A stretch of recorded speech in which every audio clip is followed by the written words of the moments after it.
सर्वमंगलमांगल्ये शिवे सर्वार्थसाधिके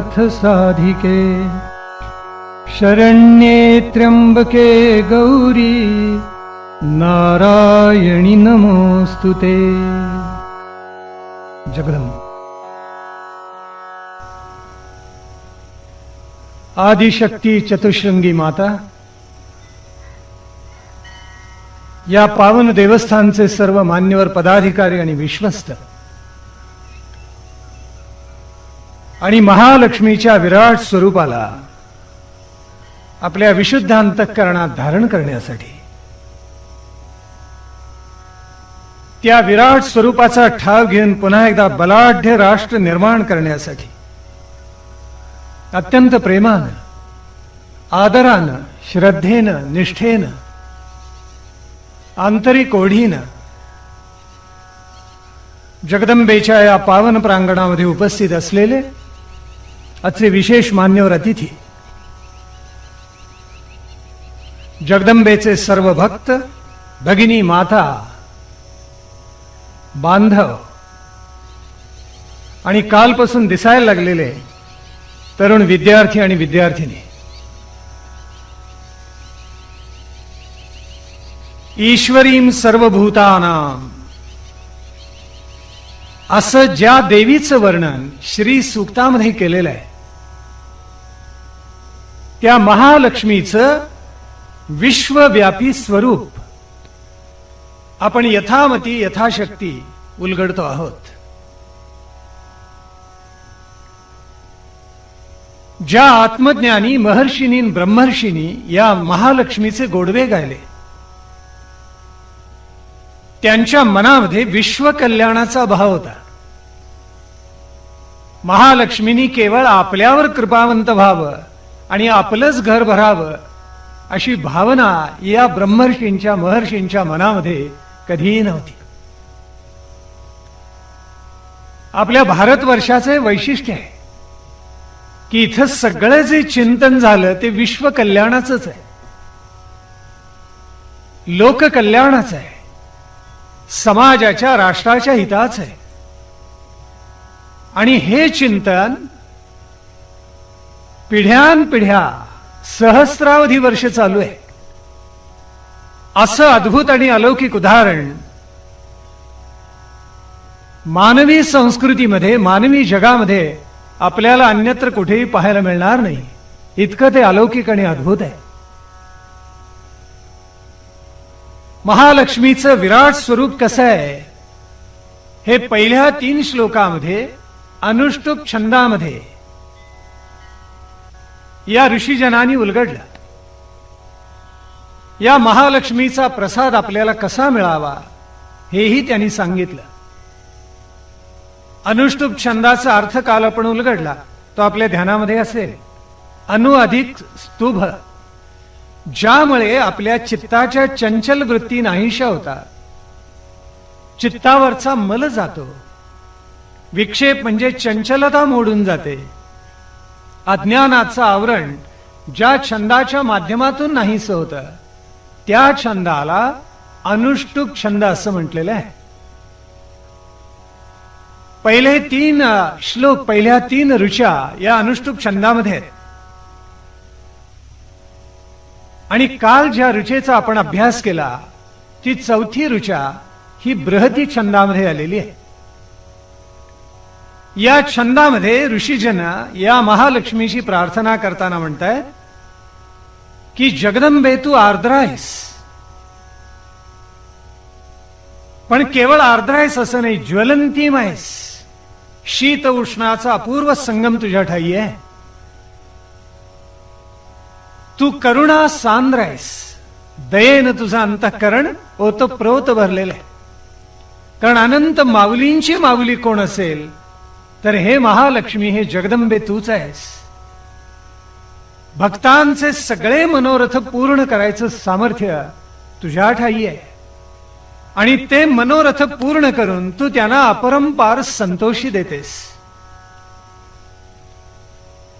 तुझे हे स्वरूप इतकं आल्हाददायक आहे, मनाला इतका संतोष इतका पराकोटीचा आनंद देणार आहे की या रूपाची तुलना अन्य कशाशी होऊच शकणार नाही. हे महालक्ष्मी, तुझं रूप अनुपमेय आहे असं ऋषी म्हणताय. तुझा वर्ण गौरवर्ण आहे, पण गौरवर्ण आपण व्यवहारामध्ये या व्यावहारिक सत्तेमध्ये स्त्री पुरुषांचा पाहतो तसा नाहीये. तो वर्ण वेगळा आहे. आपण पाहिलं की सोनं अग्नीमध्ये घालून नंतर बाहेर काढल्यावर त्याला जी झळाळी एक विशेष प्राप्त होते तो गौरवर्ण आहे. आणि शिवाय ज्या वेळेला सूर्य उदयाला येतो, बाल अरुण असतो पूर्व दिशेला क्षितिजावर, त्यावेळेला त्याचा जो लालिमा आहे तो जो त्या गौरवर्णामध्ये मिसळतो, ते जे रसायन आहे ते इतकं अद्भुत आहे, त्याला खरं तर कमलकांती म्हणतात. आपण कमळ जर पाहिलं आणि त्याचा नालदंड जर पाहिला तर नालदंड जिथे संपतं आणि कमळ जिथे उमललेलं असतं तिथे जो रंग असतो त्याला कमलकांती रंग म्हणतात. हा कमलकांती रंग म्हणजे महालक्ष्मीच्या ठायी असलेला गौरवर्ण आणि उषक्कालची लालसर प्रभा यांचा असलेला अपूर्व समन्वय, अशी तुझी अपूर्व कांती आहे. बर, ती अर्धा नक्षत्रावर, नक्षत्राचा अर्थही आपण पाहिला. नक्षरती ती नक्षत्र, ज्याचा कधी ऱ्हास होत नाही, ज्याला कधी क्षर नाही, ज्याला कधी क्षय नाही, त्याला नक्षत्र म्हणतात. आपण काल एक सुंदर विचारी पाहिला, त्याचं स्मरण देतो आणि आपण पुढे जाऊया. आपण पाहिलं की कमळ हे चिखलामध्ये जन्माला येत. चिखलामध्ये जरी जन्माला आलं तरी त्याचा नालदंड त्याच्यावर येतो. त्याच्यावर कमळाच्या पाकळ्या उमललेल्या असतात आणि ही महालक्ष्मी ही कमलासनी आहे, म्हणजे त्या कमलामध्ये स्थित झालेली आहे. हे ब्रह्मांडाचं प्रतीक आहे असं आपण पाहिलं आणि आपल्या देहाचं सुद्धा प्रतीक तसंच आहे. कारण हा सगळा संसार दुःखरूप आहे, चिखलासारखाच आहे. माणसावर सुखदुःखाच्या झुळका सारख्या येत असतात, पण सगळ्या संतांनी म्हटल्याप्रमाणे त्यातलं दुःख मात्र पर्वता एवढं असतं आणि सुख तुलनेनं कमी असतं. आणि म्हणून माणसाला खेद होतो, त्याची चिडचिड होते, त्याचा संताप होतो, मनासारखं घडत नाही म्हणून माणसं मनामध्ये खेदही करतात. हे सगळं घडत असतं आणि म्हणून या प्रपंचाला, या संसाराला आत्मज्ञानी महापुरुषांनी दुःखालय म्हटले. जसं देवालय, जसं विद्यालय, जसा हिमालय, तसा हा संसार म्हणजे दुःखालय असं म्हटलेलं आहे. दुःखाचा आगर आहे, म्हणजे एक प्रकारे तो चिखलच आहे, घाण आहे. त्याच्यामध्ये आपल्याला आता जन्म मिळाला, काय करणार? मग त्याच्यामध्ये आपलं शरीर जे आहे, जन्म हाच चिखल स्वरूप आहे. त्याच्यामध्ये आपलं जो देह आहे, शरीर आहे, त्याला म्हणायचं नालदंड.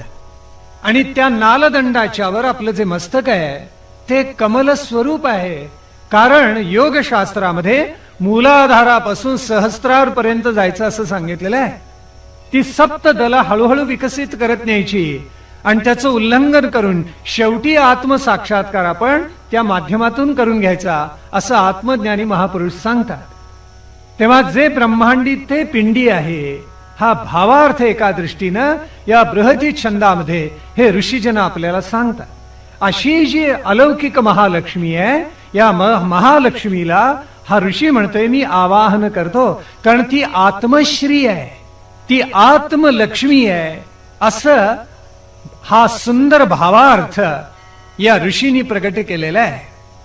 आता पुढे आणखी एक प्रार्थना या महालक्ष्मीला 5व्या ऋषीमध्ये हा ऋषी करतो. आता पुढचे जे दोन्ही ऋषांचे छंद आहेत ते त्रिष्टुप छंद आहेत. त्याच्यामध्ये हा म्हणतोय चंद्राम प्रभासाम यशसा ज्वलंतीम. ज्वलंतीम पुन्हा शब्द आलेला आहे. श्रियम लोके देव जुष्टामुदारम ताम पद्मिनीम शरणमहम प्रपद्ये अलक्ष्मीर्मे नश्यताम त्वाम वृणे. एक अक्षर कमी आहे का काय कोणा असतो? त्रिष्टुप आपण म्हणतो आणि गीतेमधले 55 श्लोक असे आलेले आहेत, विशेष करून विश्वरूप दर्शन मध्ये आलेले आहेत. चंद्रां प्रभासां यशसा ज्वलन्तीं श्रियं लोके देवजुष्टामुदारम् तां पद्मिनीं शरणमहं प्रपद्ये अलक्ष्मीर्मे नश्यतां त्वां ऋणे च चुकून उडालं की काय कोणास ठाऊक, पण एक अक्षर नक्की कमी आहे, यात काही शंका नाहीये. कदाचित काय होतं, पूर्वी मौखिक परंपरेनं सगळं स्वीकारलं जात असे आणि ते ज्या वेळेला लिहायला प्रारंभ झाला, त्याची नक्कल करून घ्यायला लागले, त्यावेळेला कुठेतरी एक अक्षर गेलं असं वाटतं. लघुमात्रा आहे त्याची, पण ते अक्षर कमी झालं असं मात्र वाटतं. कारण त्रिष्टुप मध्ये ज्या पद्धतीनं आपण ज्या गेयतेमध्ये चालीमध्ये म्हणतो, त्यात एक अक्षर कमी आहे, एवढं खरं आहे. आता इथं म्हटलेलं आहे की ही महालक्ष्मी कशी आहे, तर स्वयंप्रकाशी, पुन्हा चंद्रप्रकाशी आहे. ती अत्यंत सुखद आहे. ज्वलंती म्हणजे तेजस्वी आहे. अखिल विश्वात आपल्या उज्ज्वल कीर्तीनं प्रसिद्ध झालेल्या सर्व देवतांनी पूजिलेली आहे. ज्याच्यामध्ये इंद्र आहे, ज्याच्यामध्ये चंद्र आहे, ज्याच्यामध्ये वरुण आहे, ज्याच्यामध्ये कुबेर आहे, ज्याच्यामध्ये अग्नी आहे, ज्याच्यामध्ये यम आहे, या सगळ्या देवतांनी, यांना देवजुष्टाम असा उल्लेख केलेला आहे. या सगळ्या देवतांनी जिला पूजिलेली आहे ती कमलासन आहे.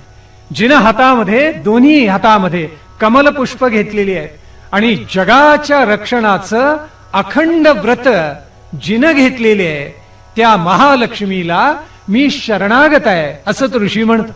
आणि पुढे तो सांगतोय, तिनं माझं दारिद्र्य नष्ट करावं अशी माझी विनम्र प्रार्थना आहे. हा सरळ भावार्थ झाला, पण त्याच्यामध्ये दडलेला अर्थ प्रचंड आहे. तो थोडा समजावून घेऊया आणि नंतर पुढे जाऊया. देवजुष्टाम याचा अर्थ काय झाला, या सगळ्या वैदिक देवतांची नावं आली. ज्या वेळेला आपण देवतांची नावं घेतो, त्यावेळेला देवतांच्या ठायी असलेल्या सद्गुणांचा आठव आपण करायला लागतो. देवजुष्टाम याचा एक प्रकारे अर्थ असा होतो की मानवाच्या ठायी असलेली किंवा मानवानी हेतू पुरस्सर प्राप्त केलेली, आपल्या तपश्चर्येतून, आपल्या कष्टातून, आपल्या सातत्यातून प्राप्त केलेली दैवी संपत्ती म्हणजे देवजुष्टाम. ही दैवी संपत्ती मानवाला नित्य उन्नत करते. दैवी संपत्ती म्हणजे सद्गुण. गीतेनं 16व्या अध्यायामध्ये सांगितलेले. आपल्यापैकी अनेक जण पठण करतही असतील गीतेचा. त्याच्यामध्ये अभयम सत्व संशुद्धी ज्ञान योग व्यवस्थिती दानम दमश्च यज्ञश्च स्वाध्यायस्तपार्जवम, पहिल्या 3 श्लोकामध्ये ही सगळी दैवी संपत्ती उलगडून दाखवली. आणि भगवान श्रीकृष्ण अर्जुनाला म्हणतात की तुझ्या ठाई दैवी संपत्ती परिपूर्ण आहे, तेव्हा तुला शोक करायचं कारणच नाही. तू दैविक संपत्तीनं परिपूर्ण आहे, म्हणून तर तो भगवंतांचा सखा झाला. आणि ही दैवी संपत्ती अशी अलौकिक असते की ती मानवाला मोक्षाचा लाभ करून देते. दैवी संपद विमोक्षाय निबंधाया सुरीमता, असं पुढे त्या 16व्याच अध्यायात सांगितलेलं आहे गीतेच्या. याचा अर्थ दैवी संपद विमोक्षाय, मुक्तीचा लाभ आपल्याला कोण करून देतं, तर दैवी संपत्ती म्हणजे सद्गुणांचा परोत्कर्ष करून देत. आणि निबंधाया सुरीमता, आसुरी संपत्ती ही तुम्हाला बांधते याचा अर्थ तुमच्या चित्तावरचे संस्कार निःशेष करायला कधीही मदत करत नाहीत. ते या मेघासारखे दाटच होत जातात संस्कार, आणि पुन्हा एकदा पुनर्जन्माला प्रवृत्त करतात. ते कुसंस्कार घेऊन मनुष्य पुढला जन्म घेतो, तो मानवाचा असेल असं नाही, तो कुठलाही येऊ शकतो असं आपण पाहिलेलं आहे. पुन्हा तो जन्म येतो, पुन्हा जन्म मृत्यूच्या चक्रामध्ये मनुष्य फिरत राहतो. आणि म्हणून दैवी संपत्ती ही मोक्षाला कारणीभूत आहे आणि आसुरी संपत्ती ही राक्षसी आहे, ती महाभयंकर आहे. आणि म्हणून काय करावा आपण, तिचा त्याग करावा. केली नाही तर ती प्रत्येक मानव मात्राला बंधनामध्ये पाडते असं भगवद्गीता सांगते. दैवी संपत्ती म्हणजेच देवजुष्टाम एका दृष्टीत. हे सगळे देव यांची चरित्र जर काढून पाहिली वैदिक देवतांची, तर आपल्या असं लक्षात येईल की यांनी मानवाला अभूतपूर्व मार्गदर्शन केलेलं आहे. आपल्या चरित्रांचा आदर्श मानवांच्या पुढे ठेवलेला आहे. वैदिक देवतांचं म्हणतोय मी, पौराणिक म्हटलं नाहीये. वैदिक देवतांनी काही उदात्त आदर्श निर्माण केला आणि तो समाजापुढे ठेवलेला आहे की आम्ही या मार्गाने गेलो, आम्हाला अनुसरा. गीतेनं तेच सांगितलेलं आहे. देवांना त्यांचा भाग द्या, देवांना संतुष्ट ठेवा, देवानी दिलेल्या मार्गावरून चालत राहा, आपला निष्काम कर्मयोगाचा मार्ग टाकू नका, उन्नत व्हा, दैवी संपत्ती धारण करा, समाज बांधा, राष्ट्र बलवान करा. हेच पुन्हा पुन्हा आमच्या पूर्वसुरींनी सांगितले. आणि श्री सूक्तामध्ये सुद्धा राष्ट्राचा उल्लेख सुस्पष्ट आलेला आहे. तो फार महत्वाचा आहे. म्हणून इथे सांगितलं की देवजुष्टाम, आपल्या दैवी संपत्तीचं संघटन करा, त्याचं एकत्रीकरण करा. दैवी संपत्तीची मंडळी एकत्र आली पाहिजे. का बरं? समानशीलेषु व्यसनेषु सख्यम अशी म्हण आहे. ज्यांचं समानशील असतं ती माणसं पटकन एकत्र येतात. आपली जशी गुणसंपदा आहे तशी माणसं एकत्र यायला प्रवृत्त होतात, त्यांना ते आवडतं. ज्यांची दैवी संपदा विकसित झालेली आहे ती माणसं एकत्र येतात. ज्यांची आसुरी संपत्ती विकसित आहे तीही माणसं एकत्र येतात. मद्यपान करायला एकत्र येत नाहीत, पटकन येतात, त्यांना बरंच वाटतं. आत जाताना माणसं असतात, बाहेर येताना जनावर होऊन येतात. केवढं आश्चर्य. पण ज्याचं जसं शील, ज्याची जशी आवड तशी माणसं पटकन एकत्र येतात. जशी आवड असेल तशी मनुष्य सवड काढतो. आपल्या आवडीच्या विषयाशी तो वेळ देणारच.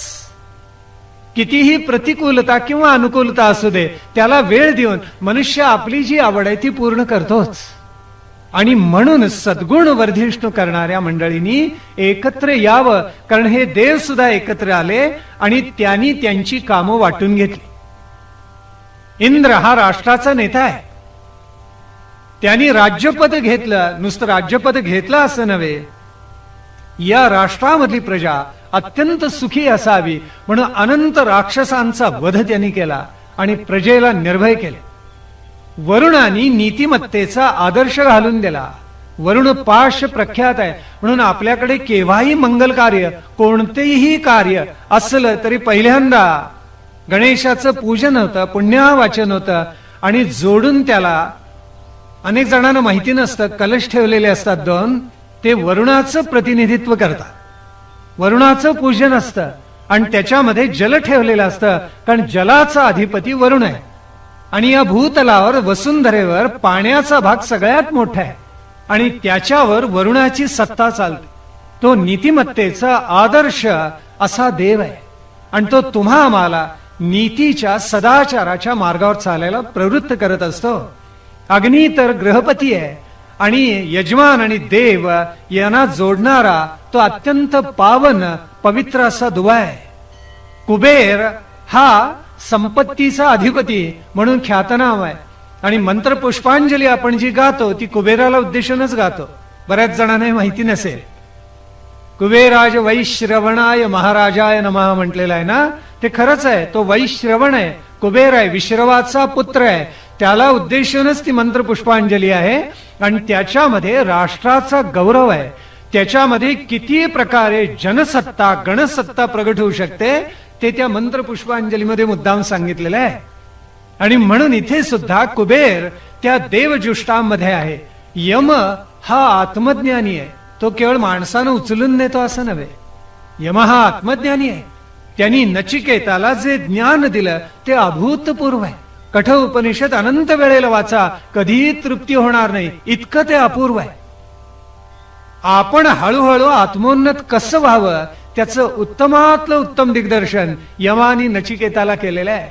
कोणत्या मार्गाने मनुष्य आत्मोन्नत होऊ शकतं, त्यांनी काय टाकावं आणि काय धारण करावं याचं अपूर्व दिग्दर्शन यमानी नचिकेताला केलेलं आहे. या सर्व देवांनी या भारतवर्षाच्या पुढे एक अलौकिक असा आदर्श ठेवला, एक उत्तम राजमार्ग ठेवला आणि सांगितलं या मार्गाने चालत राहा आणि मग काय होईल, तुम्ही आत्मोन्नत व्हाल, तुम्हाला मोक्षाचा मार्ग सापडेल. तुमच्या मागे येणारी प्रजा आणि पुढल्या पिढ्या या राजमार्गाने चालत राहतील आणि कृतार्थ होतील. या देवानी सुद्धा जिचं पूजन केलं, ती आदिशक्ती किती अपूर्व असेल हे वेगळं सांगायचं कारणच नाहीये. ती आदिशक्ती आहे, ती महालक्ष्मी आहे. म्हणून हा ऋषी म्हणतोय की जगाच्या रक्षणाचं अखंड व्रत मी घेतलेलं आहे. कारण काय, देवजुष्टाम उदाराम, ही दैवी संपत्ती या सगळ्या देवांचा समुच्चय जो आहे तो अलौकिक आहे आणि तो जगाच्या कल्याणासाठी आहे. जगाचं कल्याण झालं की राष्ट्राचं कल्याण आलंच. राष्ट्राचं कल्याण म्हणजे समाजाचं कल्याण आलंच. समाजाचं कल्याण म्हणजे कुटुंबाचं कल्याण आलंच आणि कुटुंबाचं कल्याण म्हणजे व्यक्तीचं कल्याण आलंच. आम्ही बरोबर उलटा प्रवास करतो. अध्यात्म आम्हाला उलटा प्रवास करायला सांगतो. असा नाही प्रवास. आपण व्यक्तीकडून मग उलट जात. आपण पहिला व्यापक विचार करा. व्यक्तीपेक्षा कुटुंब मोठं, कुटुंबापेक्षा समाज मोठा, समाजापेक्षा राष्ट्र मोठं, राष्ट्रापेक्षा मानवता वसुंधरा मोठी. हा व्यापक विचार पूर्वसुरींनी तुम्हा आम्हाला दिला. आणि म्हणून हे सगळं मी का मागणार आहे महालक्ष्मी जवळ? कारण हे व्रत मी धारण केलेलं आहे आणि मला जो मनुष्य जन्म मिळालेला आहे तो मी काही ना काहीतरी समाजाचं, राष्ट्राचं भलं करावं म्हणूनच दिलेलं आहे. केवळ खावं प्यावं ल्यावं एवढ्यासाठी मानवी देह नाहीच आहे. कारण खावं प्यावं ल्यावं हे तर जनावर सुद्धा करतात. मग याच्या पलीकडे मनुष्य आहे. कारण मानवाला अद्भुत अशी बुद्धी परमेश्वराने प्रदान केलेली आहे. संस्कृती निर्माण करणं, सदाचाराच्या वाटा निर्माण करणं, उत्तमातलं उत्तम सकस वाङ्मय निर्माण करणं, नाना प्रकारच्या मार्गाने आत्मोन्नतीकडे झेपावणं, हे केवळ मनुष्यच करू शकतो. जिथून ढासळलंय तिथून पुन्हा परत जाऊन पोहोचणं. ओम पूर्णमदः पूर्णमिदम. शांतीपाठ उपनिषदांनी तेवढ्यासाठीच सांगितला. तू पूर्णच आहेस, पण त्या पूर्णत्वापासून ढासळलास, आता पुन्हा तिथे जा, परत जा. हा विचार, हे चिंतन, हे मनन, अशा प्रकारचं श्रवण केवळ मनुष्यच करू शकतो. बाकी कोणाला हे साधणार नाहीये. आणि म्हणून मानव जन्मामध्ये ही कृतार्थता करून घ्या असं ऋषीजन तुम्हा आम्हाला सांगतात.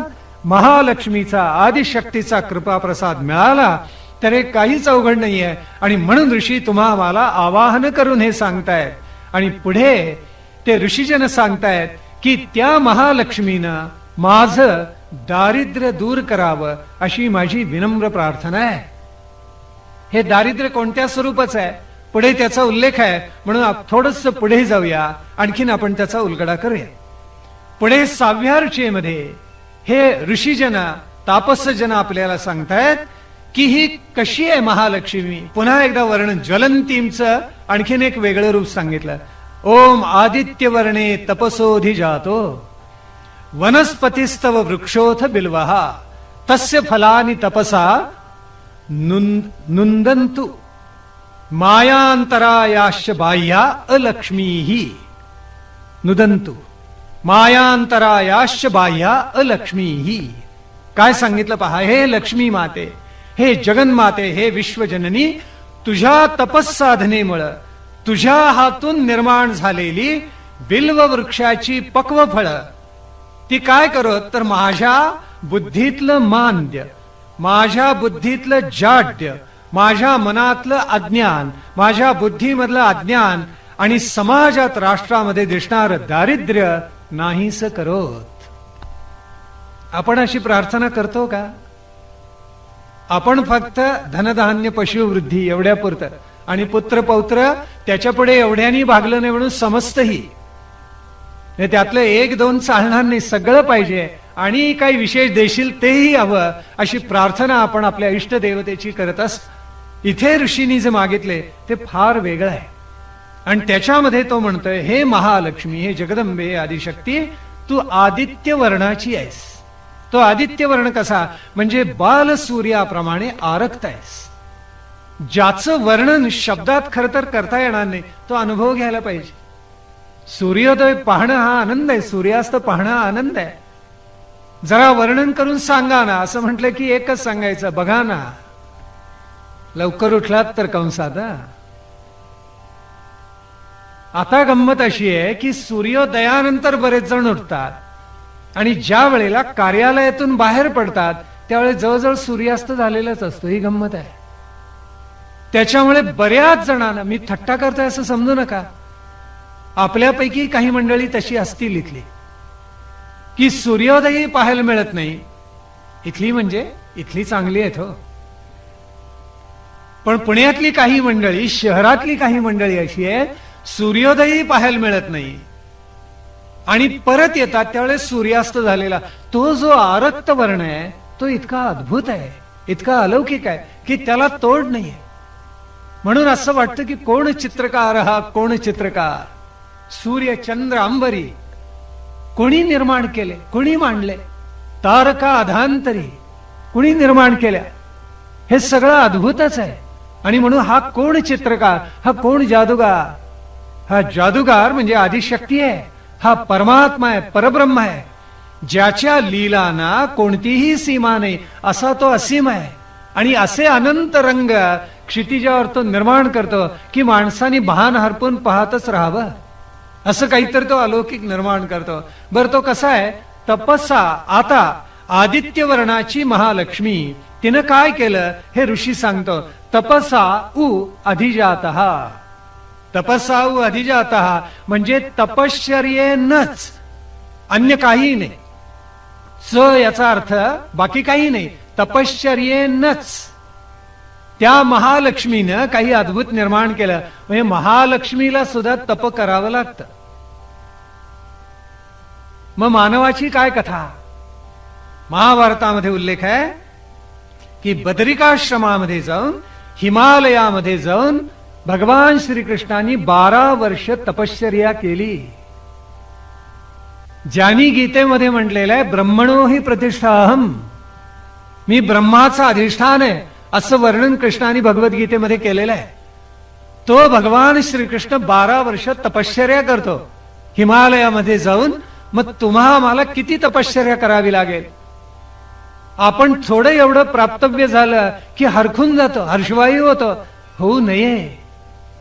टप्प्या टप्प्यानी हळूहळू प्रगत व्हावं, एक एक पायरी चढून जावं. ज्या पायरीवर आहोत तिथून एक पायरी वर जावं, खाली येऊ नये. आत्मोन्नत असंच व्हायचं असतं. आता ही तपश्चर्या तिने कशी केली?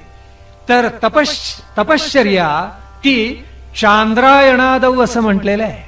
म्हणजे चांद्रायणादी व्रत करून केलेली आहे. स्यात् धर्मे लोकांतरे पीच असं वर्णन आहे आपल्याकडे वेदांतामध्ये. या महालक्ष्मीनी तपश्चर्या कशी केली? तर चांद्रायण व्रतानं केली असं सांगितलेलं आहे. आता कृष्ण चांद्रायणादी जी व्रत करतात ती सगळ्यांना माहिती असतील असं नाही. चांद्रायण व्रत याचा अर्थ असा, आपल्याला माहिती आहे की शुक्ल पक्षामध्ये चंद्र एकेका कलेनं वाढतो आणि पौर्णिमा होते 15व्या दिवशी, आणि कृष्ण पक्षात किंवा वद्य पक्षामध्ये त्याचा क्षय होतो. म्हणजे एक एक कला कमी होत जाते आणि तो अमावस्येकडे जातो. हे जे चंद्राचं कलानी वाढणं आहे आणि कमी होणं आहे, वर्धिष्णू होणं आहे आणि क्षीण होणं आहे, याप्रमाणे आपण अन्न सेवन करायचं असतं आणि त्याच्याप्रमाणे उपवास करून चांद्रायणादी व्रत करायची असतात. हे मोठं कठीण कर्म आहे. काही मंडळी तर चंद्राची प्रथमा प्रतिपदा असेल तर एकच घास सेवन करतात. बघा जमते का? अर्थात जमेल. ज्यांना उपवासाची सवय आहे त्यांना हे करता येणं शक्य आहे. पण त्याच्या व्यतिरिक्त उपासनेचे म्हणून खूप नियम असतात आणि ते करायचे झाले तर गृहिणीला घरची कामं बाजूलाच टाकावी लागतील. म्हणून आपल्याकडे एक दंड कसा घातलेला आहे की गृहिणींनी उपासना करायची नाही. मग स्त्रिया भांडतात काही वेळेला, आमच्यावर अन्याय केला असं म्हणतात. स्मृती ग्रंथ वगैरे सगळे पुरुषांनी लिहिले आणि म्हणून स्त्रियांवर अन्याय केला, असलं काहीही केलेलं नाही. आपल्याकडे धर्मशास्त्रांनी इतकं एक सोपं सांगितलेलं आहे की पुरुषाला एकट्यानं धर्म अर्थ कामाची सिद्धी कधीही करता येत नाही. ती गृहस्थाश्रमामध्ये पत्नी समवेतच करावी लागते आणि हे निखळ सत्य आहे. धर्माचरण हे पत्नीच्या समवेतच करावं लागतं, त्याच्याशिवाय त्या धर्माचरणाला काही अर्थ नसतो. धर्माधिष्ठित अर्थकाम प्रत्येक पुरुषाला पत्नीच्या सहवासामध्येच प्राप्त होतात, अन्यथा प्राप्त होत नाहीत. म्हणून धर्मशास्त्रांनी असं सांगितले की पुरुषांनी उपासना करावी, त्या उपासनेला मदत करणाऱ्या पत्नीला 50% फळ ठेवलेलंच आहे, काही वेगळं करायला नको. कारण गृहिणीवर ग्रहाची जबाबदारी आहे. घरामध्ये लहान मोठे लोक आहेत, स्वयंपाकाची जबाबदारी आहे होती.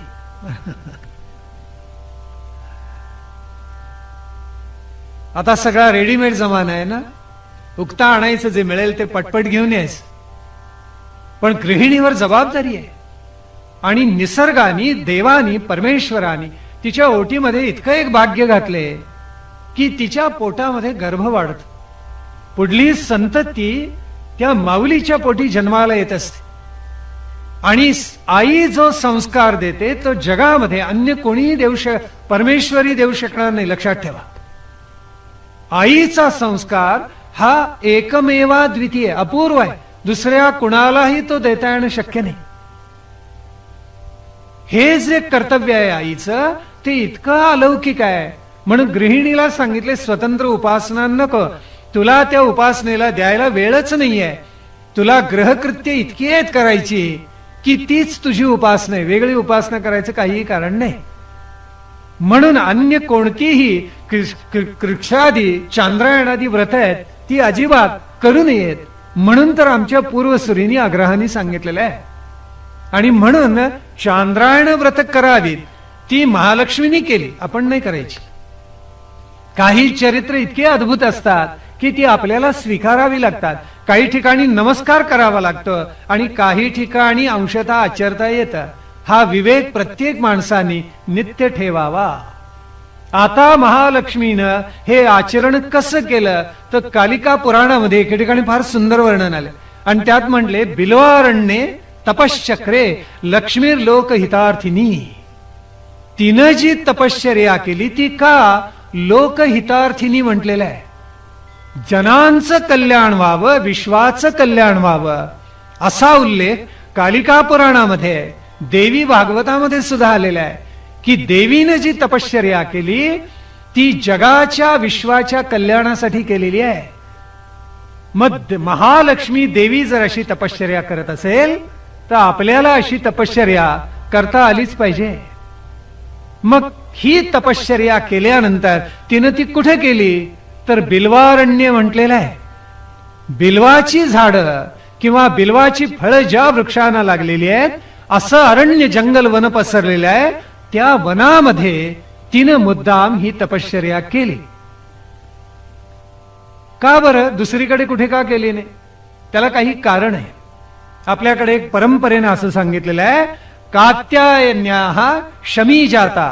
शमीचे वृक्ष कात्यायनी देवीने निर्माण केले आणि बिल्वो लक्ष्म्या करो भवत. पावन हाताचा स्पर्श महालक्ष्मीचा झाला आणि त्यातून बिल्व वृक्ष निर्माण झाले. अशी कथा आहे आपल्याकडे. का बरं? त्याचा उलगडा आपल्या एका पुराणाने केलाय आणि ते फार बृहत पुराण आहे. त्या पुराणाला स्कंद पुराण म्हणतात. त्या स्कंद पुराणामध्ये उल्लेख असा आहे, आपल्याकडे पुराण निर्माण झाले आणि ती लक्षात ठेवावीत म्हणून काही काही आपल्याकडे मुद्दाम सांगितलेलं आहे. काय? म द्वय म्हटले, भ द्वय, ब्र त्वय, त्रय मुद्दाम सांगितले. व चार आणि पुढे अनापलिंग कुस्कानी पुराणानी प्रचक्षते असं सांगितलेलं आहे. म्हणजे म ची 2, भ ची 2, ब्र ची 3, व नी सुरू होणारी 4 आणि अनापलिंग कुस्कानी म्हणजे यातलं एक एक अक्षर घेतलं तर एक एक अक्षरांनी सुरू होणार पुराण आहे. म म्हणजे मत्स्य पुराण आलं, मार्कंडेय पुराण आलं, 2 झाले. भ ची 2 आहेत, त्यातलं एक भविष्य पुराण आणि दुसरं भागवत पुराण आहे. ब्र ची 3 आहेत, एक ब्रह्मपुराण, दुसरं ब्रह्मांड, तिसरं ब्रह्मवैवर्त पुराण आहे. व ची 4 सांगितली आहेत, एक वराह आहे, दुसरं वामन आहे, तिसरं वायू आहे आणि चौथं विष्णू पुराण आहे. अशी 4 पुराण लक्षात ठेवायला सोपं म्हणून विभागणी केली आहे. आणि पुढे सांगितलं अनापलिंग कुस्कानी. अ म्हणजे अग्निपुराण झालं, ना नारद पुराण झालं, प अनाप, प म्हणजे पद्मपुराण झालं, लिंग कुस्कानी. लक्षात येते का नाही? लिंग पुराण, कूर्म पुराण, स्क म्हणजे स्कंद पुराण, ही इत्यादी अशी सगळी मिळून पुराणानी प्रचक्षते असा उल्लेख केलेला आहे. हा एक श्लोक लक्षात ठेवला तरी 18 पुराण लक्षात ठेवायला सोपं होता. आपल्याकडे सगळं सूत्रबद्ध करून ठेवले म्हणजे अभ्यास सोपा होता आणि लक्षात ठेवायला सोपं जातं. स्मरणात कसं ठेवावं तर सूत्र रूपाने ठेवावं असे आमचे पूर्वज म्हणतात. ती सूत्र आत्मसात केली की माणसाची स्मरणशक्ती हळूहळू मेधाबुद्धीमध्ये पालटत जाते. त्याला काही उपास नसते, धारणाशक्ती वाढत जाते आणि मनुष्य हा मेधावी बुद्धीचा होतो. म्हणून अशी सूत्र पाठ करत जावीत आणि त्याची सवय लहानपणापासून लावा. त्यावेळेला पाठांतर फार चटकन होत. मग स्कंद पुराणामध्ये आम्हाला असं सांगितलं, काय सगळ्याच पुराणांनी सांगितले की शिव आणि विष्णू यांच्यामध्ये भेद नाहीये. मुद्दाम हा समन्वय घडवून आणलेला आहे. शैव वैष्णव झगडा संपावा म्हणून हे मुद्दाम कौतुक केलेलं आहे. आपल्याला माहिती असेल की मध्ययुगीन कालखंडाच्या अगोदर म्हणजे इसवी सनाचा प्रारंभ झाल्यानंतर त्याच्याही अगोदर खरं तर शैव वैष्णवांचा झगडा होता. आणि काही शैव वैष्णवांचं तोंड बघायचं नाही, काही वैष्णव शैवांचे तोंड बघत नसत. इतकं भांडण होत असत आणि परंपरेनं खानदानी भांडणं बरं का. पूर्वी तर उल्लेख असे सापडतात की मध्ये पडदा टाकत असत, शैव वैष्णवांना बघत नसत, वैष्णव शैवा नाही, आणि तरी वादंग करत. म्हणून इकडून एक म्हणत असे, अरे संध्या करता का रे, असं विचारत असत. आणि मग संध्येत नाही का सांगितलं सूर्य हा जगताचा आत्मा आहे, म्हणता की नाही? मग तो जर जगताचा आत्मा असेल तर सूर्य आदित्य आहे आणि आदित्य हे विष्णूचं रूप आहे, तेव्हा आम्ही वैष्णव खरे असं हे म्हणत. आणि शैव म्हणत आपला तो बाब्या दुसऱ्याचं कार्ट, तुम्ही म्हणणारच संध्या करताना रे मग त्र्यंबकम यजामहे सुगंधिम पुष्टिवर्धनम, काय पाठ नाही आवडतं तुम्हाला? त्र्यंबक कोण आहे? शंकर आहे. तेव्हा शंकर हेच जगताचं आदितत्व, आद्य तत्व तोच खरा, तुम्ही सगळे खोटे, शैव खरे. अशी भांडणं चालत असत. एक वैष्णव म्हणे इतका कट्टर होता, त्याच्या घरी सगळं उभं चालायचं. वैष्णव उभं गंध लावतात, शैव आडवे पट्टे ओढतात, आपल्याला माहिती. अभ्यंकर वैष्णव आहेत काय असा विचार मनात आला. कारण चेहरे सगळ्यांचे नाही, काही जणांचे दिसत आहेत मला, त्याच्यावरून लक्षात आलं नाही तसं नाही. कारण माझं नाव शंकरच आहे की, शंकर वासुदेव, माझ्या वडिलांचं नाव वासुदेव, माझं नाव शंकर, म्हणजे शैव वैष्णव संगम नावातच. मला दोन्ही पंथ तितकेच प्रिय आहेत, संप्रदाय अतिशय आवडतात. दोघांचं योगदान अपूर्व अफाट आहे. सगळं भारतवर्षाला त्यांनी कृतार्थ करून टाकलं. पण एक वैष्णव असा होता दक्षिणेकडचा की सगळं उभं करायचं, आडवं काही केलं चुकून तर शैव होत, ते पाप नको लागायला आपल्याला. पत्नी वाढायला आली, पदार्थ हवाय का असं विचारलं की तो नको म्हणताना असंच करायचं, नको. आडवी मान केली तर शैव पाप लागेल म्हण. त्या वैष्णवाच्या घरी म्हणे सगळं सारवण उभं व्हायचं. रात्री हा जमिनीवर झोपायचा नाही, आडवं झोपलं तर आपण शैव होऊ, ते पाप नको. दोन भिंती जिथे एकत्र येऊन मिळतात तिथे उभा झोपायचा तो कोपऱ्यात. इतका हा कठोर वैष्णव, एकदा त्याला नाईलाजाने शैव व्हावं लागलं. करतो काय बिचारा शेवटी. किती कठोर ही द्वंद्व असत. खर तर शंकराने हलाहल प्राशन केलं आणि त्याचा प्रभाव कोणावर पडला? विष्णू. कारण विष्णू निळा सावळा झाला आणि विष्णूंनी अमृत प्राशन केलं आणि त्याचा परिणाम कोणावर झाला? शंकरावर. कारण शंकर कर्पूर गौर झाला. म्हणून भौतिक असो, मानसिक, वाचिक, बौद्धिक, हे सगळं दारिद्र्य या महालक्ष्मीच्या कृपेनं, तिच्या उपासनेनं महालक्ष्मीचं विराट स्वरूप समजावून घेऊन आपल्याला दूर करता आलं पाहिजे. हेच ऋषीजन आपल्याला सांगतात. आता ते कसं करावं ते पुढल्या ऋषीमध्ये ऋषीजन उलगडतात आणि म्हणतात, ओम उपैती माम देव सखा कीर्तिश्च मणिना सह. पुन्हा अनुष्टुप छंद आला बरं का.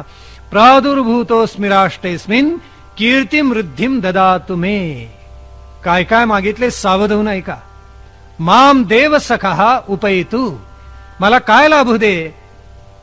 तर देव सखा म्हटलेलं आहे. देव सखा कोण माहितीये? देवाचा सखा कोण?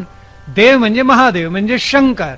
त्याचा सखा कोण याचा पुराणांतरी अनंत स्थळी उल्लेख आलेला आहे, आणि तो म्हणजे कुबेर.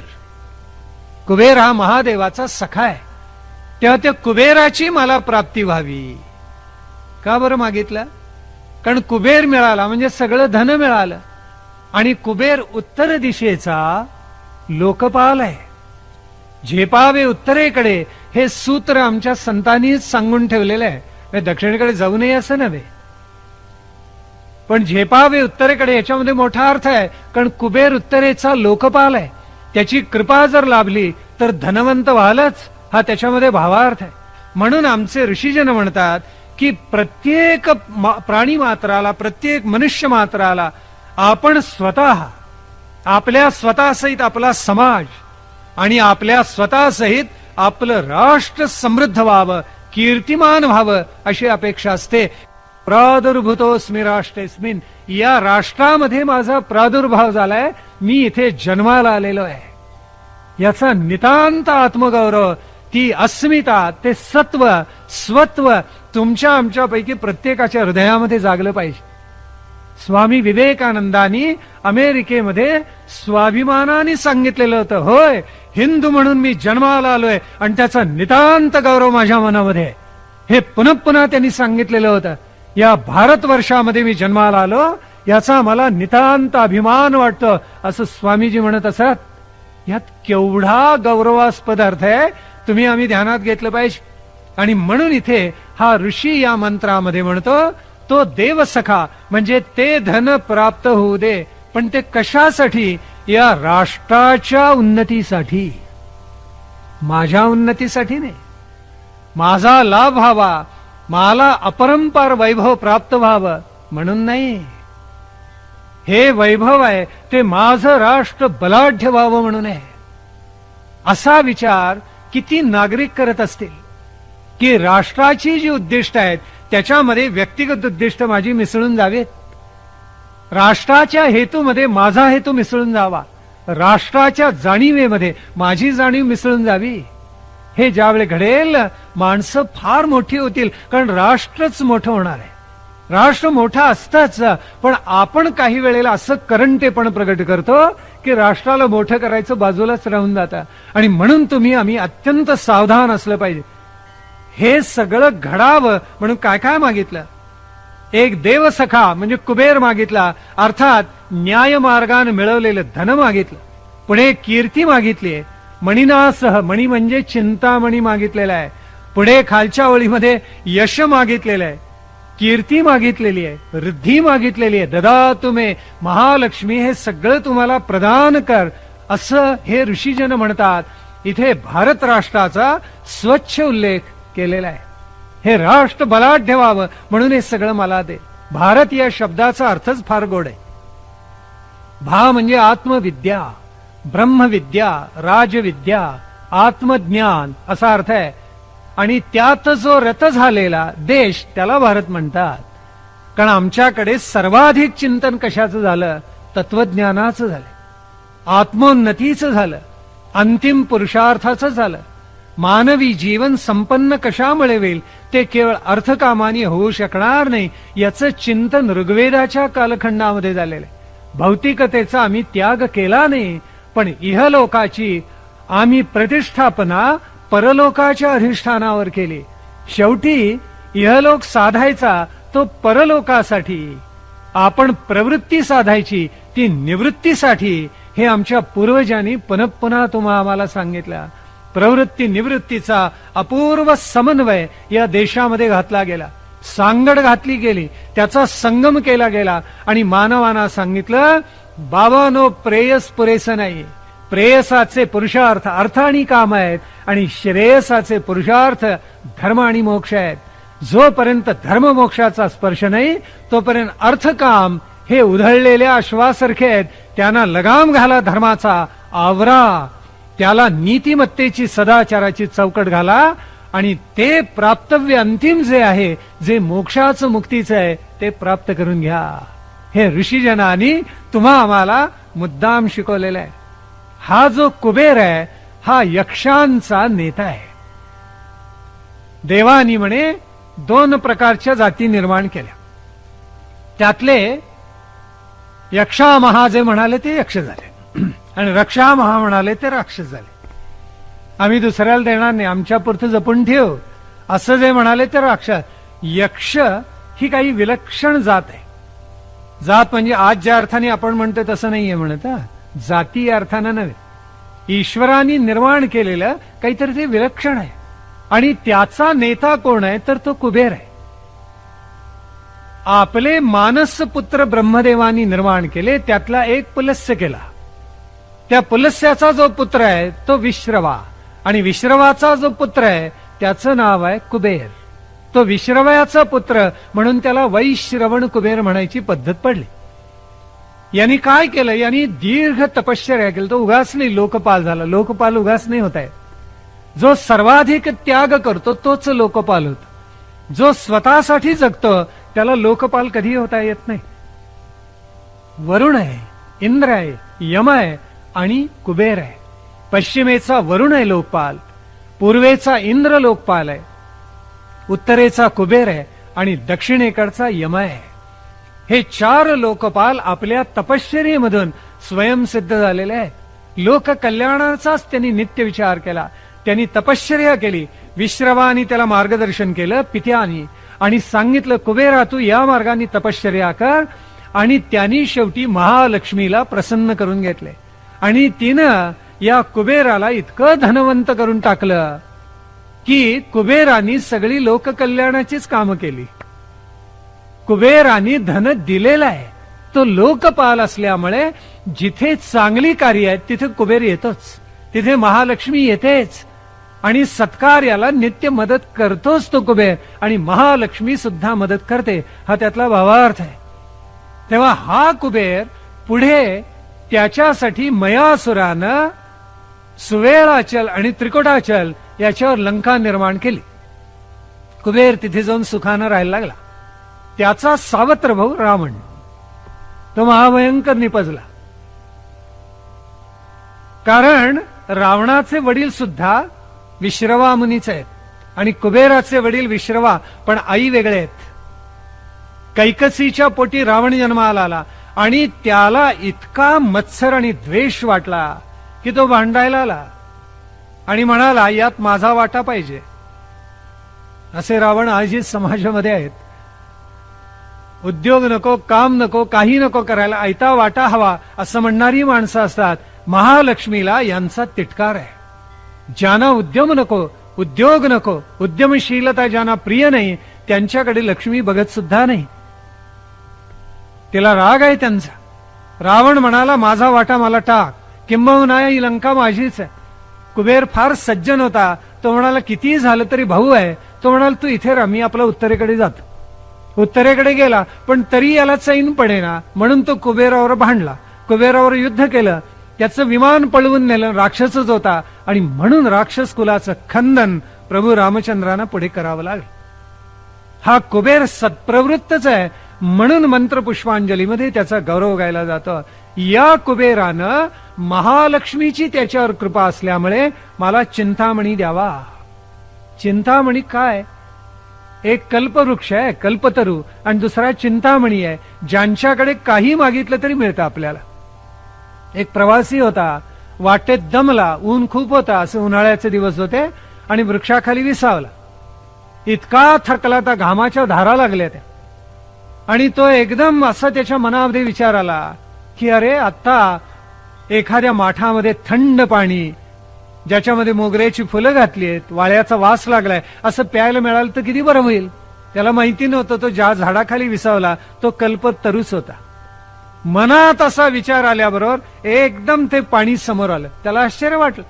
त्यांनी पाणी प्राशन केलं आणि मग त्याच्या मनामध्ये विचार आला, हा काय छान पाणी होतं, आता पंचपक्वान्नाचं जेवण मिळालं तर किती बरं होईल, पुणेकर असावा. असा विचार मनात येतो न येतो तो समोर चांगलं चांदीचं ताट, त्याच्यामध्ये पंचपक्वान्न वाढलेली. काय आनंद झाला, सगळं सेवन केलं. डोळ्यावर झोप आली. मग पंचपक्वान्न सेवन केल्यानंतर तो म्हणाला, आता झोपायला एखादी मऊ गादी मिळाली तर काय बरं होईल. एकदम मऊ गादी हजर. झोपला त्याच्यावर. म्हणाला, एखादा दास पाय चुरायला मिळाला तर किती बरं होईल. क्षणार्धात एक नोकर आला आणि पाय चेपायला लागला. याच्या मनात विचार आला, जे जे मनात येते ते खरं होत जाते. अरे बापरे, काय भूताटकी नाहीये ना, एखादं भूत इथे येणार नाही ना, मला खाणार नाही ना. तत्क्षणी भूत प्रगट झालं आणि त्यांनी त्याला गिळंकृत करून टाकलं.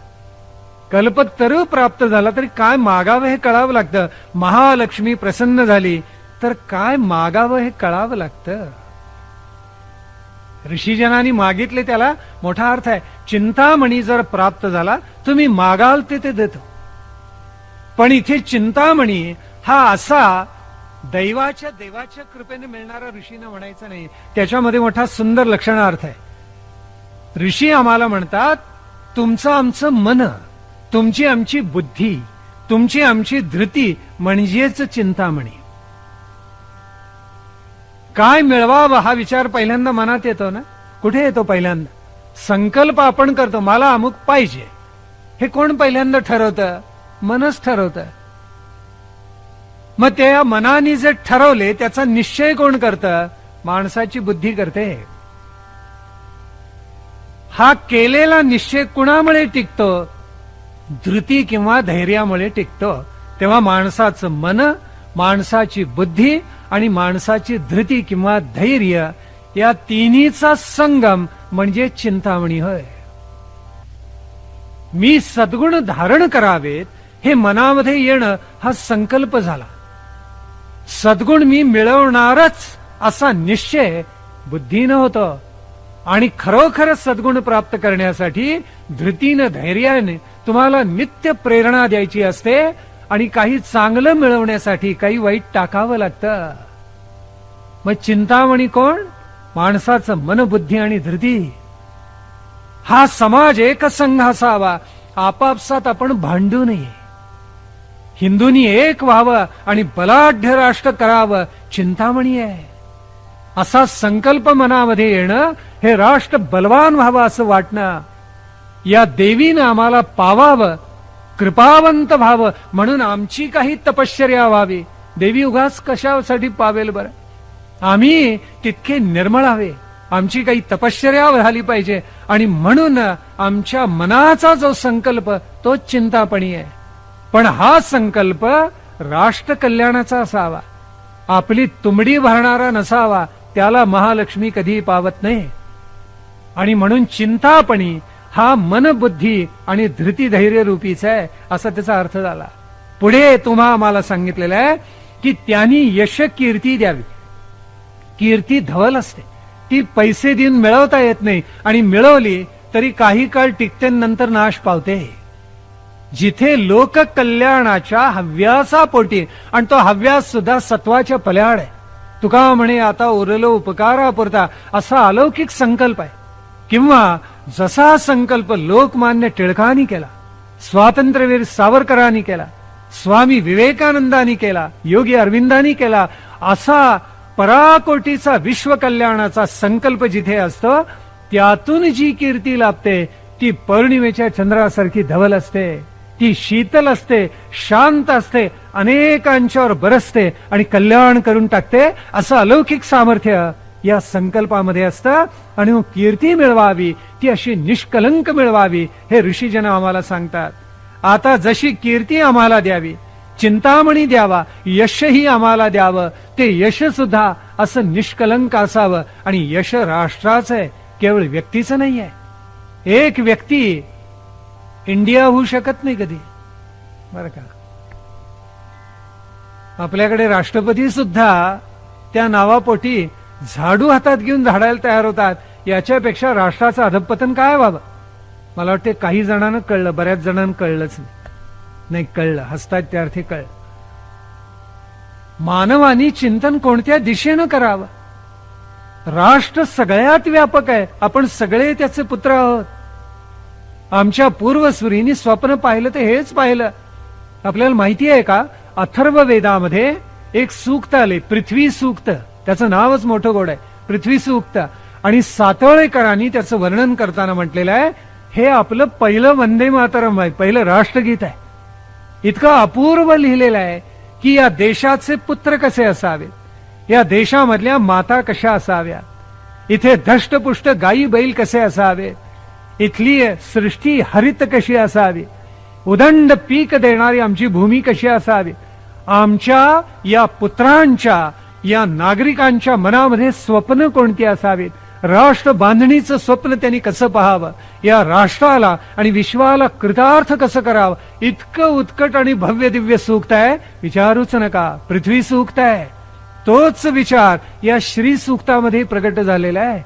असं यश मिळावं आणि त्यांनी पृथ्वीला कृतार्थ करावं, राष्ट्राला कृतार्थ करून टाकावं आणि पुढे आम्हाला काय द्यावं, रिद्धी द्यावी. श्री गजानन हा रिद्धी सिद्धी सहित असतो. काय अर्थ झाला, रिद्धी सिद्धी सहित. एक त्यातली सरस्वती शारदा आहे आणि दुसरी लक्ष्मी आहे, उघड आहे अगदी. दोन्हीना घेऊन तो गजानन प्रगट झालेला आहे.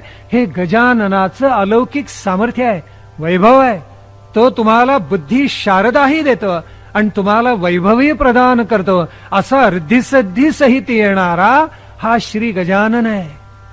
म्हणून त्यांनी रिद्धी द्यावी, शारदा प्रदान करावी. त्या बुद्धिमत्तेच्या जोरावर महालक्ष्मी आम्ही तुझी उपासना करू आणि तुला आम्ही प्राप्त करून घेऊ.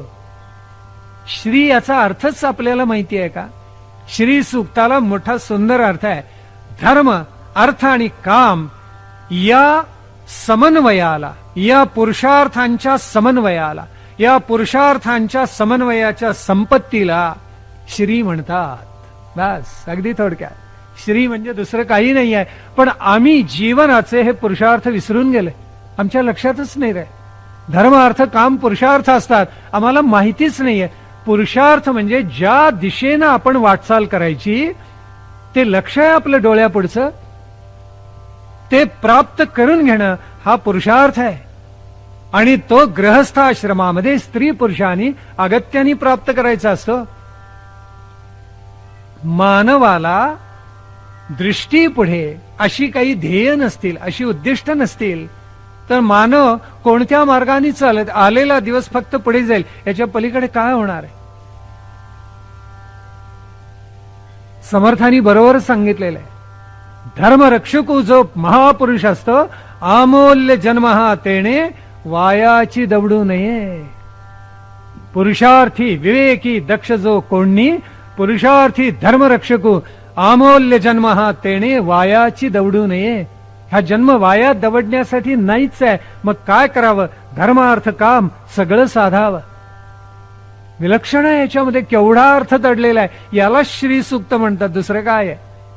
धर्म, अर्थ, काम समन्वय करून साधावा, धर्माधिष्ठित अर्थकाम सेवन करावं, यालाच श्री सूक्त म्हणायचं. यश राष्ट्राचं मिळवावं. आणि म्हणून ऋषीजन म्हणतायत, अशा ज्या राष्ट्राला चार पुरुषार्थांची अलौकिक परंपरा आहे, त्या राष्ट्रामध्ये मी जन्माला आलो, माझं केवढं भाग्य आहे.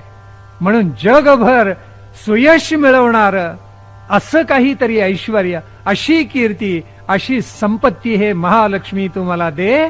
कारण त्या माध्यमातून मी काय करणार आहे? त्या माध्यमातून मी या राष्ट्राचा अभ्युदय करणार आहे आणि त्या अभ्युदयाबरोबर निश्रेयस सुद्धा साधणार आहे. धर्माची आपल्याकडे व्याख्या आहे, यतो अभ्युदय निश्रेयस सिद्धी सधर्म. ज्याच्यामुळे भौतिकताही लाभते आणि पारलौकिकताही लाभते, त्याला धर्म म्हणतात. केवळ भौतिक वैभव मिळवणं हा धर्माचा हेतू नाहीच आहे. दोन्हीचा उत्कृष्ट समन्वय तुम्हा आम्हाला करता आला पाहिजे. आणि म्हणून आता हे जर प्राप्त करायचं असेल तर काय टाकायला पाहिजे ते आता पुढच्या ऋचेमध्ये ऋषीजन आम्हाला सांगतात. ओम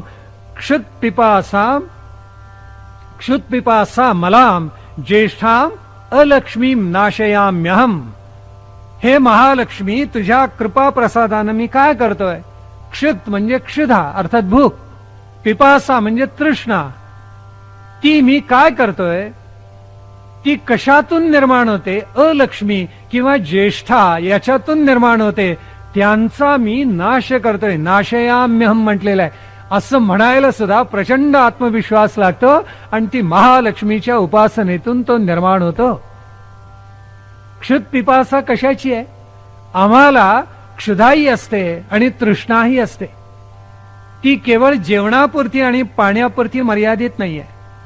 तृष्णा, लालसा विविध प्रकारची, अनंत प्रकाराची असू शकते आणि ती मानवाच्या ठायी आहे. कारण सुंदरदास नावाचे राजस्थानमध्ये एक थोर संत होऊन गेले. त्यांनी म्हटलं, माणसाला 1 रुपया द्या की तो 10 मागतो. 10 दिले की 1000, 1000 की लाख, लाख की कोटी, कोटी म्हटलं की अब्ज, अब्ज म्हटलं की खर्व निखर्व, काय पद्म महापद्म मोजता येऊ नये अशा संख्येपर्यंत जातो. म्हणजे त्याची तृप्ती कधी होतच नाही. क्षुत पिपासा ही केवळ शारीरिक नाहीये, ती बौद्धिक आणि मानसिक आहे प्राधान्यानं. तेव्हा जर व्यक्तिगत अशी क्षुधा पिपासा असेल तर त्यांचा नाश मी करतो असं ऋषीजन तापसीजन सांगतायत. कारण अशी क्षुत पिपासा कशामधून निर्माण होते? असा मल कशातून निर्माण होतो? ज्येष्ठाम. ज्येष्ठा कोणाला म्हणतात माहितीये का? लक्ष्मीच्या मोठ्या बहिणीला म्हणतात. आणि लक्ष्मीची मोठी बहीण कोण आहे? तिचा उल्लेख आहे अलक्ष्मी.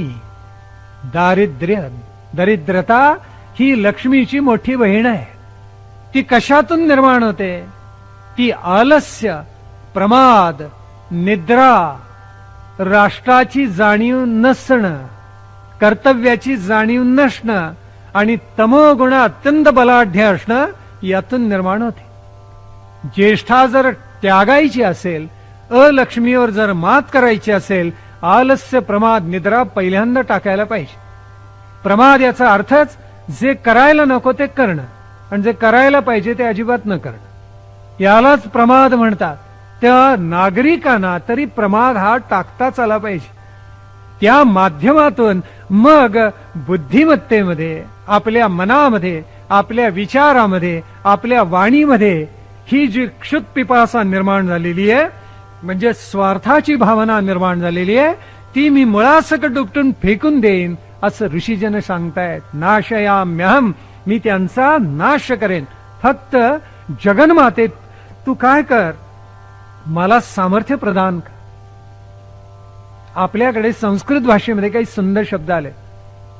अभूती असा शब्द आलेला आहे. जिथे लक्ष्मीचा वास नसतो तिथे अभूती असते. अभूती म्हणजे मराठीमध्ये अवकळा.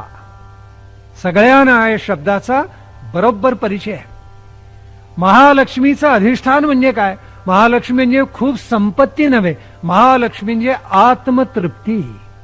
आत्मतृप्ती असेल तर छोटं घर जिथे बहुत धन नाही आहे तिथे सुद्धा पाऊल टाकल्यावर धन्यता, कृतार्थता वाटते. इतकं तिथलं वातावरण गोड आणि अनुकूल असतं. आणि एखाद्या घरी वैभव उतू जात असतं, पण पाऊल टाकल्यावर असं वाटतं की नको बाबा या घरामध्ये जायला. केवळ पैशावर मोजायचं नाही, ही महालक्ष्मी आत्मतृप्ती स्वरूप आहे. आणि म्हणून अलक्ष्मीचा पराभव करणं याचा अर्थच असा की आपल्या स्वभावात तमोगुणामुळे जे दोष निर्माण झाले ते सगळे काढून टाकायचे. ते आलस्य, निद्रा, प्रमाद याच्यामध्येच आहेत, अभूतीमध्ये आहेत, असंतोषामध्ये आहेत, अवकळेमध्ये आहेत, असमृद्धीमध्ये आहेत, अस्वस्थतेमध्ये आहेत, अपुरेपणामध्ये आहेत. हे सगळे काढून टाकायचे आणि जे महालक्ष्मीच्या उपासनेनं मला प्राप्त झाले त्यात तृप्तीचा भाव निर्माण करायचा आहे. यालाच म्हणायचं ज्येष्ठा अलक्ष्मी नाशयाम्यहम. अलक्ष्मीचा मी पराभव करतो, तिचा नाश करून टाकतो असं आपल्याला जर कोण सांगत असतील, हे ऋषीजन सांगतायत. हे महालक्ष्मी हे करेन म्हणून तू काय कर, अभूतीम असमृद्धीम च सर्वाम निर्णुदमे गृहात. माझ्या घरामधून या सगळ्याचा नाश करून टाक. अवकळा यायला नको, असमृद्धी म्हणजे अपुरेपणा यायला नको. अपुरेपणा आपल्या मनात असतं, घरात कधीही नसतं. भूता आपल्या मनात असतात, घरात कधीही नसतात. भूत कधीही मठात नसतात, आपल्या मनामध्ये असतात. अपुरेपण मनाचं असतं. हे पाहिजे, ते पाहिजे अशी भस्मा रोग जसा म्हटलेला आहे ना, त्याला किती खायला घातलं तरी तो खातच राहतो, असा तो भयंकर रोग आहे.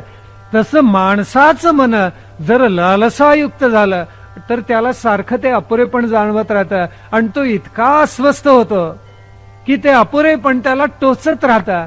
ते दूर कर अशी प्रार्थना ऋषीजन करतायत. आणि म्हणून अवकळा, असमृद्धी म्हणजे अपुरेपणा तो काढून टाक अशी प्रार्थना कर. सर्वाम निर्णुद मे ग्रहात, त्याचा नाश कर, ते काढून टाक. दारिद्र्य आहे, फारसा पैसाही नाहीये, आणि तरी सुद्धा आत्मतृप्त संतुष्ट जन पाहायला मिळतात. कारण त्यांना कर्तव्य बुद्धीची जाण असते आणि सत्वगुण त्यांनी वर्धिष्णू केलेला असतो. मग तमोगुणाच्या जोडीला रजोगुणही टाकावा. माझेची सर्व असावे आणि दुसऱ्याचे सर्वची जावे, ऐसे जो आठवे स्वभावे, त्या नाव रजोगुण. समर्थ रामदासांनी बरोबर सांगितलेलं आहे. समाजामध्ये अशी माणसं पाहायला मिळतात, शेजाऱ्याला दारिद्र्य यावं, आपण मात्र धनवंत व्हावं, अशी कुवासना, कुसंस्कार त्यांच्या मनामध्ये दडलेले असतात. हे काढा म्हणून सांगितलेलं आहे. याला केवढा सुंदर भावार्थ आहे, आपण ध्यानामध्ये घ्या. आणि म्हणून सगळे नागरिक राष्ट्रामधले उद्यमशील हवेत, कार्यरत हवेत, सत्वशील हवेत, महालक्ष्मीची उपासना आराधना करणारे हवेत.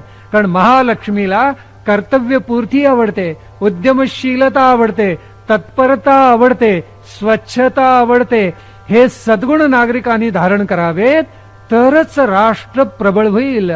मागच्या 7व्या ऋषेमध्ये जे मागणं मागितले त्याची जर पूर्ती करायची असेल तर काय करावं, ते अगदी थोडक्यामध्ये या 8व्या श्लोकामध्ये सांगितलेलं आहे की चित्तामधली स्वार्थाने बरबटलेली क्षुद पिपासा काढून टाका, त्याचा नाश करा. त्याचा नाश करणं म्हणजेच अलक्ष्मीला आणि ज्येष्ठेला पराभूत करणं आहे. मग अवकळाही जाईल, अपुरेपण सुद्धा जाईल, महालक्ष्मी प्रसन्न होईल. आणि मग ती काय करेल, तुमच्या घरामध्ये हे जे अपुरेपण, अवकळा, असंतोष आहे त्याचा विनाश करून टाकेल, तुमच्या चित्तामध्ये तृप्तता भरून टाकेल. आणि म्हणून पुढल्या ऋषेमध्ये ऋषीजन म्हणतात, ही कशी आहे, तर गंधद्वाराम दुराधर्षाम नित्यपुष्टाम करीषिणीम ईश्वरीम सर्वभूतानाम तामिह उपभये श्रियम. आवाहन केलेलं आहे पुन्हा उपभये. ही पृथ्वी गंधवती आहे, त्याचं कारण अवघी पृथ्वीच महालक्ष्मी स्वरूप आहे. पृथ्वी जितकं देते तितकं दुसरं कोणी देणार नाही. इथे महासागर आहेत, इथे नद्या आहेत, महानद्या आहेत, उपनद्या आहेत, इथे वाळवंट आहेत, इथे जंगल आहेत, हिमालयासारखे उत्तुंग पर्वत काय नाही आहे. इथे सोन्याच्या खाणी आहेत. पृथ्वी जे देते ना, असं देणारं दुसरं कोणीच नाही. हे पृथ्वीचं महिमान पहिल्यांदा आमच्या एका पूर्वजांनी ओळखलं, तो राजा कृतार्थ झाला. म्हणून रूपकात्मक लिहिले पृथ्वीचं त्यांनी दोहन केलं. दोहन केलं याचा अर्थ पृथ्वीची क्षमता त्यांनी ओळखली, त्यातून अपूर्व प्राप्त करून घेतला. आणि म्हणून त्या राजाचं नाव झालं पृथू. पृथूनी कल्याण केले या भूमीला. त्या पृथू राजावरून या वसुंधरेचं नाव पडलेलं आहे पृथ्वी. म्हणून ही गंधवती पृथ्वी आहे, ती दुरादर्शाम म्हणजे शत्रूंना युद्ध करून कधीही जिंकता येणार नाही अशी आहे. फक्त तिचे पुत्र नागरिक जागरूक असले तर. ती नित्यपुष्ट आहे. करीषिणीम म्हटलेलं आहे. करीषिणीम याला नित्यपुष्टा म्हणजे सुजलाम सुफलाम बर का. सगळीकडे हरित आहे. मलय पर्वतावरून चंदनाचा गंध भारतवर्षामध्ये नेणारी अशी ती अलौकिक आहे. आणि करीषिणीम याला विशेष अर्थ आहे. करीषिणी म्हणजे गोमय. ती गोमय आहे. गोमय याचं वैभव काल आपण थोडस सांगितलं. गोमय विपुल आहे असं वर्णन ज्यावेळेला ऋषी करतो, याचा अर्थच गोधन विपुल आहे.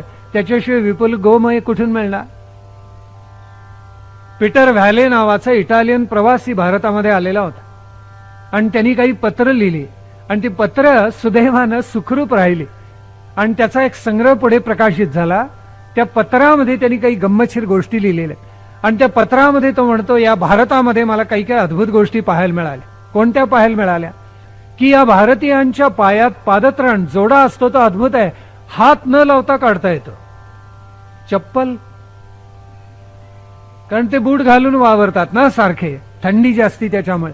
आमचा उष्ण कटिबंधातला प्रदेश सगळा, त्याच्यामुळे त्यांनी लिहिलेलं आहे की पायात जोडे घालतात पण हाताचा स्पर्श करावा लागत नाही, सहज तो काढता येतो जोडा, असं खूप लिहिलं. त्यात त्यांनी एका गोष्टीचा उल्लेख केलाय की यांची घरं, पुढचं अंगण हे सगळं गोमयानी सारवलेलं असतं, गाईच्या शेणाने सारवलेलं असतं. याची पहिल्यांदा मला किळस वाटायची, असं त्यांनी लिहून ठेवलंय बरं का. आणि नंतर तो म्हणतो की जिथे गोमयानी भूमी सारवलेली आहे तिथे ही मंडळी काय करतात, तर सूर्यप्रकाश आले की तिथे बसतात, गोमयानी सारवलेल्या जमिनीवर बसतात. पूर्वी घरोघरी पद्धत होती. आणि गोमयानी सारवलेल्या जमिनीवर सूर्याचे किरण पडणं हे आरोग्याच्या दृष्टीनं अतिउत्तम आहे. हे हळूहळू मला पटायला लागलं आणि मी आता सानंद मांडी घालून गोमयानी सारवलेल्या जमिनीवर बसतो, असं पीटर व्हॅलेनी लिहून ठेवले पत्रात. आता मला कळायला लागले की आरोग्याला ते अत्यंत उत्तम आहे. गोधन ज्या देशामध्ये विपुल आहे म्हणून यज्ञभूमी सारवून घेतात गोमयानी. त्याला मोठा सुंदर अर्थ आहे. जिथे याग करायचा, जिथे जातवेदाला आवाहन करायचं, त्या जातवेदाच्या आवाहनाला विशेष अर्थ आहे. म्हणून पुढे म्हटलेलं आहे ताम. ताम म्हणजे कोण, तर ती विश्वविख्यात असलेली ही महालक्ष्मी, जी जिंकायला कठीण आहे, जी पृथ्वी तत्व स्वरूप आहे, नेहमी सगळ्यांचं पालन पोषण करणारी आहे, म्हणजे नित्य पुष्टाम आहे, सर्व प्राणी मात्रांची आधारभूत आहे, सर्वांच्या अंतर्यामी ईश्वरीम सर्वभूतानामशी आहे, श्रियम महालक्ष्मी स्वरूप आहे. ती माझ्या घरी, काय म्हटलंय बघा, श्रियम माझ्या घरी ती नित्य राहावी. माझं घर कोणतं आहे, मी बांधलेलं घर आहे, मी एक सदनिका विकत घेतली ते घर आहे, मी एखादं मोठं छोटं घर बांधलेले ते माझं घर आहे, नाही. हे विश्वची माझे घर, ऐसी मती जयाची स्थिर, किंबहुना चराचर आपणची झाला. हे राष्ट्र, ही मानवी संस्कृती, हेच माझं घर आहे. अशा राष्ट्रामध्ये हे महालक्ष्मी तू मला सातत्याने निरंतर शाश्वत रूपात प्रसन्न रहा, असं आमचे पूर्वज, आमचे दिग्गज ऋषीजन मुनिजन सांगतात. या महालक्ष्मीने या सद्गुणांचा, तुष्टीचा, पुष्टीचा, दयेचा, क्षमेचा, अनंत प्रकारांचा, युक्तिशक्ती भक्तीचा केवढा कोश तुम्हा आम्हाला दिलाय, याची कल्पना तरी आहे का आपल्या मनामध्ये? ती असायला पाहिजे. या महालक्ष्मीने तुम्हा आम्हाला उदंड प्रदान केलेलं आहे, कोश रूपाने दिलेलं आहे, भरभरून दिलेलं आहे. म्हणून तर आदित्य प्रतिष्ठान भक्तिकोश करते. त्या कोशामध्ये दुसरं काय आहे? धर्म अर्थ काम आहे. कारण ज्ञानाचा मार्ग आहे, कर्माचा आहे, ध्यानाचा आहे आणि भक्तीचा आहे. भक्तीचा सर्वाधिकच सुलभ म्हणून सांगितलेला आहे. म्हणून भगवंतानी अर्जुनाला सांगितलं तरी झडझडून वहिला निघ, ये भक्तीची वाटे लाग. हा दुसरी कुठलीही वाट दाखवलेली नाही, भक्तीच्या मार्गाने जा म्हणून सांगितलेलं आहे. ती भक्ती घरामध्ये जपा, उदंड धन विचार धन तुम्हा आम्हाला त्यातून लाभेल. पुढल्या पिढ्यांवर संस्कार होतील आणि पिढ्या घडतील. ते विचारधन, ते भक्तिधन आपल्या घरी जावं अशी प्रार्थना आपल्याला करतो. हे महालक्ष्मीचं सत्यस्वरूप तुम्हा आम्हाला उलगडावं अशी प्रार्थना जगदंबेच्या चरणी करतो. अनेक जण विचारायला आहेत की कोश भक्तिकोश काय आहे, म्हणून त्याचा संक्षेपानं उलगडा आपल्या ठाई मुद्दाम केला. अनेक ग्रंथ आहेत. माणसं म्हणतात काय वाचायचं, जवळजवळ 85, 90, 100 विषयावरचे भारतीय संस्कृतीचे मानदंड आहेत. अशा ध्वनिफिती आहेत, सीडी आहेत आणि ग्रंथ सगळ्या ध्वनिपती अत्यल्प किमतीमध्ये, शुल्कामध्ये आपल्याला उपलब्ध आहेत. त्याचा गोमटा आपण लाभ करून घ्या अशी प्रार्थना आपल्या करतो. त्यातले जे युक्त ग्रंथ वाटतील ते मुद्दाम पुढल्या पिढ्यांना वाचायला द्या. तिथे युगाचार्य विवेकानंद आहेत, त्यांचं शैक्षणिक चिंतन आहे. पसायदानावरचा ग्रंथ आहे, अथर्व शीर्ष घरोघरी गायलं जातं, त्याच्यावरचा 400 पानाचा मोठा ग्रंथ आहे. हे घ्या आणि आपल्या मुलांना वाचायला प्रवृत्त करा, त्यांच्यापर्यंत न्या. महाराष्ट्र संतांची 6 ग्रंथांची मालिका आहे. पाठांतरासाठी शिवस्तुती आहे, गणेश स्तुती आहे, रामस्तुती आहे. ती छोटी पुस्तिका घ्या, त्या ध्वनिफिती घ्या, मुलांना ऐकवा. त्यातून अथर्व शीर्ष, त्यातून रामरक्षा, त्यातून पुष्पदंताचं शिवमहिम्न आणि उत्तमातली उत्तम स्तोत्र आपोआप पाठवून जातील. जे मुद्दाम वाचून पाठवत नाही ते श्रवणाने पाठवतं, म्हणून त्याचा गोमटा लाभ करून घ्या. महालक्ष्मीची आरती आपण सानंद यानंतर गाऊया आणि मग आज काही काल विरमूया. उद्या महालक्ष्मीचं आणखीन भव्य दिव्य रूप ते उलगडायचा प्रयत्न करूया. महालक्ष्मी माता की जय. प्रभू जय देवी जय महालक्ष्मी, वससी व्यापक रूपे तू स्थूल सूक्ष्मी. जय देवी करवीर पुरवासिनी, सुरवर मुनी माता, पुरहर वरदायिनी, मुरहर प्रियकांता. कमलाकारे जठरी जन्मविला धाता, सहस्रवदनी भूधरन पुरे गुणगाता. जय देवी मातुलिंग गदा खेटकर विकिरणी, झळके हाटक वाटी पीयूष रस पाणी. माणिक रसना सुरंग वसना मृगनयनी, शशिकर वदना राजस मदनाची जननी. जय देवी तारा शक्ती अगम्या शिव भजका गौरी, सांख्य म्हणती प्रकृती निर्गुण निर्धारी. गायत्री निज बीजा निगमागम सारी, प्रगटे पद्मावती निज धर्माचारी. जय देवी अमृत भरिते सरिते अगधुरिते वारी, मारी दुर्घट असुरा भव दुस्तर तारी. वारी माया पटल प्रणमत परिवारी, हे रूप चिद्रूप दावी निर्धारी. जय देवी चतुरानने कुश्चित कर्माच्या ओळी, लिहिल्या असतील माते माझे निज भाळी. कुसोनी चरणातळी पद सुमने क्षाळी, मुक्तेश्वर नागर क्षीरसागर बाळी. जय देवी जय महालक्ष्मी, वससी व्यापक रूपे तू स्थूल सूक्ष्मी. जय देवी महालक्ष्मी माता की जय.